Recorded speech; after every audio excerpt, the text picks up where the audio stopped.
একজন লিখেছেন, নানার মৃত্যুর পর তার জানাজায় অনেক মানুষ হাজির হয়েছিলেন। লোকে এখনো বলা বলি করে অমুকের জানাজায় ফেরেশতারাও পড়েছে। আমার জানার বিষয় হলো, কোনো মানুষের জানাজা কি ফেরেশতারা পড়ে?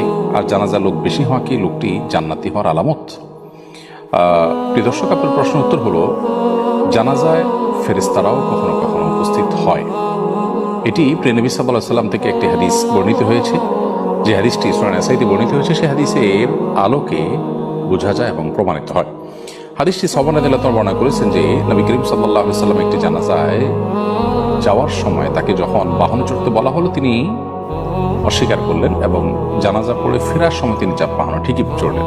যখন তাকে জিজ্ঞাসা করা হলো যে আপনি প্রথমে বাহনে কেন চড়তে চাননি, তিনি তখন বললেন, এই জানাজা বিপুল পরিমাণ ফেরেশতারা উপস্থিত হয়েছেন এবং সমস্ত শূন্য জায়গাগুলো ফেরেশতায় পরিপূর্ণ ছিল, এই জন্য আমি বাহনে চড়তে চাইনি।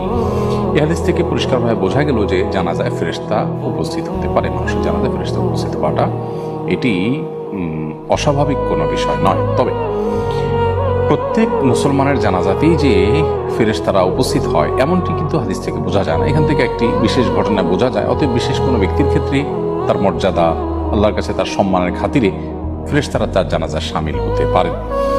সেই সাথে আরেকটি বিষয় এখানে উল্লেখ করার মতো, সেটি হলো নবী করিম সাল্লাল্লাহু আলাইহি ওয়াসাল্লাম যে বাহনে চড়েননি, অথচ সাধারণ মানুষ তো অনেকে হয়তো বাহনে এসেছেন, তাহলে তাদের কি হবে? তো হলো যে নবী করিম সাল্লাল্লাহু আলাইহি ওয়াসাল্লাম যেখানে তাকে আল্লাহ তাআলা ওহীর মাধ্যমে জানিয়েছেন বা তিনি তার সামনে আল্লাহ তাআলা বিষয়টাকে স্পষ্ট করেছেন, তিনি দেখতে পেয়েছেন, সেই জন্য তিনি বাহনে চড়েননি। অন্যদের বেলায় যেহেতু এটি প্রযোজ্য নয়, অতএব তাদের বাহনে চড়লে অসুবিধা তাদের জন্য ছিল না। আর এই হাদিসের আলোকে বোঝা গেল যে আপনার নানার জানাজা বিপুল পরিমাণ মানুষ হলে সেখানে কিছু ফেরেশতাও থেকে থাকতে পারেন। ফেরেশতা জানাজা উপস্থিত হলে তার দুটি রূপ হতে পারে। একটি হলো ফেরেশতাকে আল্লাহ রাব্বুল আলামিন জিনের মতো যে কোনো আকৃতি ধারণ করবার ক্ষমতা দিয়েছেন। ইসলামী আকীদা অনুযায়ী ফেরেশতারা যে কোনো আকৃতি ধারণ করতে পারেন, সেই হিসাবে তারা মানুষের আকৃতি ধারণ করে উপস্থিত হতে পারেন। আবার তারা বাতাসের সাথে মিশে যেতে পারেন, মানুষের চোখের আলোয় অদৃশ্য থাকতে পারেন জিনের মতো, যে তাদের উপস্থিতি মানুষ টের পাবে না।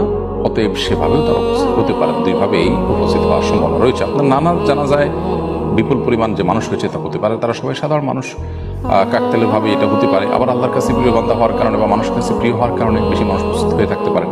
আবার এর মধ্যে কিছু লোক ফেরেশতা থাকলেও থাকতে পারেন। বাকি এর কোনোটিকে আসলে হলফ করে বলা কঠিন যে এখানে ফেরেশতারাই জানাজা পড়েছে, এমনটি নিশ্চিত করে বলা মুশকিল।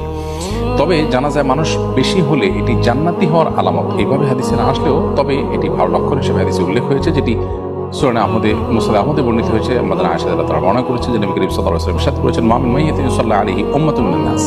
কোন মানুষের জানাজা যদি অনেক মানুষ পড়ে, সে যুগে 100 মানুষ উপস্থিত হওয়াটা